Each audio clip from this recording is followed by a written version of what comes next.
Have you ever watched someone you love lose a part of who they are? Over a year ago, my husband had to stop working, and that's when our journey with Social Security disability began. I can honestly say that the hardest part wasn't the paperwork.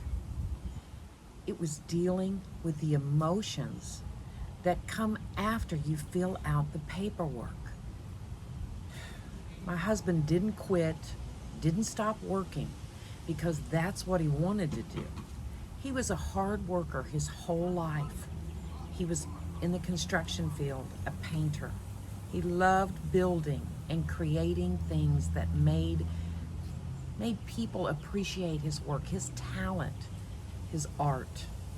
Made him feel good to know that he worked hard with his hands. He loved to work. But then something happened. His knees started giving out, pain, discomfort in his hips and his knees. He wasn't able to continue at the pace that he was working. The hardest part wasn't filling out the paperwork. The hardest part was watching my husband deal with the fact that his body just wouldn't do what he wanted it to do any longer. You can find someone to help you fill out paperwork. You can find an attorney to represent you. But it's hard to find someone. It's hard to deal with the emotions that you're going to go through when your body is not cooperating with you. No one prepares you for the emotional side. What it's like when you grieve the loss of a part of your life that you may never get again. That's what I want to talk to you about, my friends, today on my front porch. It wasn't just a journey that he's on, but it's a journey that I'm on as well. I'm his wife, I'm his partner. We got married a few years ago in our early 50s. Now we're looking at, I'm 57, gonna be 58. He's the same age as me. The dreams that we had for this marriage, we wanted to travel. We wanted to possibly move, get a little place out in the country, be closer to our grandchildren, maybe even have a few acres. But now we're looking at a different life for us. We may not be able to have those dreams. And it's not easy. Working with him through this, the emotional aspect of losing your livelihood, feeling like you have not only lost your livelihood, but who you are as a man. You're a provider. You are somebody who nurtures and takes care of your wife, an active grandparent. And now all of a sudden, we're looking at doctor's office, physical therapy, surgeries, long nights awake trying to figure out, what am I gonna do? He's on one side of the bed trying to figure out where his life is taking him and this journey. I'm on the other side and I'm trying to figure out where this new journey is taking me. I'm seeing my husband, this vibrant man that I fell in love with because we enjoyed life together. We were very active, paddleboarding, camping, fishing, hiking. And now all of a sudden, he's pretty much home on the couch. He gets out to the front yard a little bit, but his way of life is done, at least for now. You know, at first we thought he was just going to take a slow down, do the therapy, do the knee injections, but then we realized after several months that he really did need to have the knee surgery. He needed to have a complete knee replacement. Then while we're doing all the x-rays and the MRIs, We find out not only is it the knee, but he has arthritis in his hands. My husband is a painter. He can't grip the paintbrush like he used to do. He's also got arthritis in his back, in his spine. He's 57. I can tell you that he fought this as hard as he could fight it. His first plan was, yes, I'm going to have the knee surgery done and I'm going to be back to painting houses again immediately. Within 6 months, I'm going to be back on my feet and I'm going to be painting. We had to fight with insurance companies to even accept the fact that he was going to have, that they were going to approve him to have surgery. He's 57. They don't want you to have surgery like this at age 57. They want it to be much later in your life. So we had to deal with that.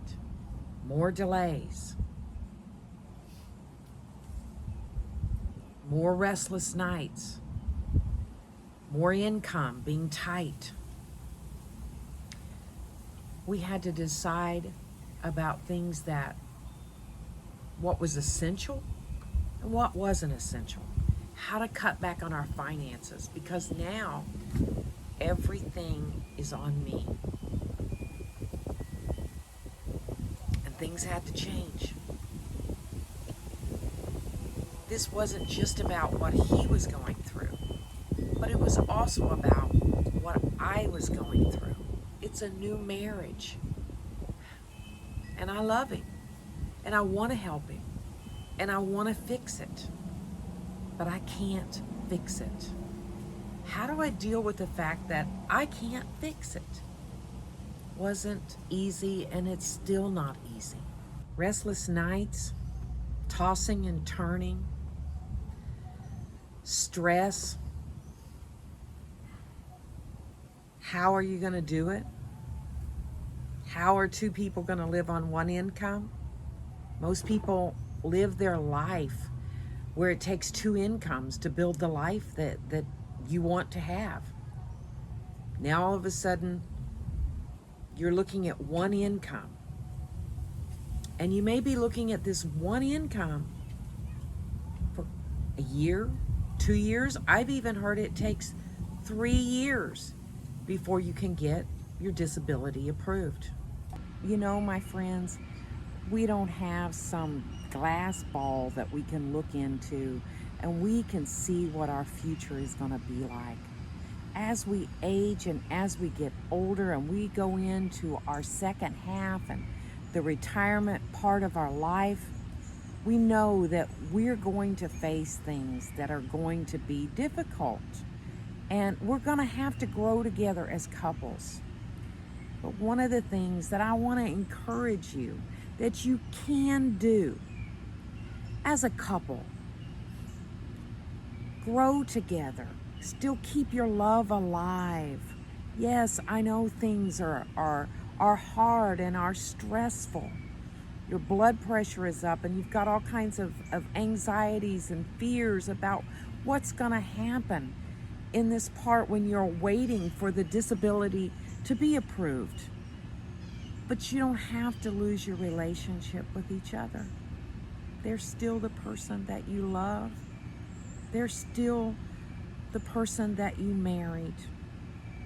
Keep a hold of that special part of that love that you had for each other. That's what we do. You know, yes, it's stressful, but we still like to come out here in the backyard where I'm sitting right now. We have our little fire in the fireplace. We turn on our music over here. Can he dance like he used to? No, not right now, but we're believing he will be able to. But we can still dance. Sometimes we just dance in our chair. Sometimes we just hold each other and do a slow dance. We love to play music. He plays the harmonica. I've got the bongos. You know, we're never going to be on a stage somewhere doing it, but it brings joy to our heart. We fell in love with each other while we were dating. We played the bongos and the harmonica, listened to our old music that we loved.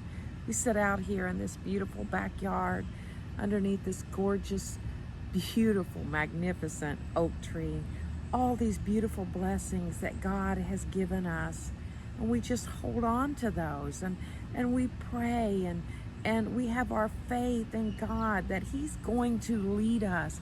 He's going to guide us. He knew our future before we did, and He's going to help us through that. Friends, if you are going through this yourselves, leave me a comment, because I would like to know your story. Maybe it'll help my husband and I, and maybe it'll help others that come to the channel. Maybe they're walking through this and they're realizing that this is stressful, this is hard. Maybe it'll help them. How have you coped? Because we cannot give up hope, my friends. We cannot give up hope, and we can't lose each other, because you know what? If we don't keep a hold of the simple little things in life that bring us joy, the stress, the anxiety, the hopelessness will grip our hearts, raise our blood pressure, cause heart problems, and even more things to take place in our later years. You got to resist that, friends, and find the simple things in life that are still good and that we can still appreciate. Thank you for watching today.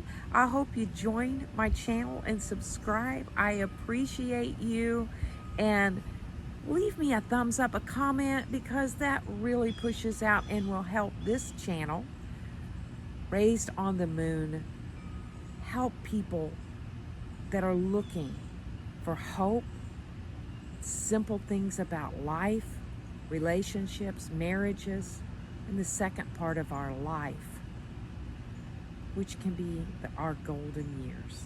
God bless you.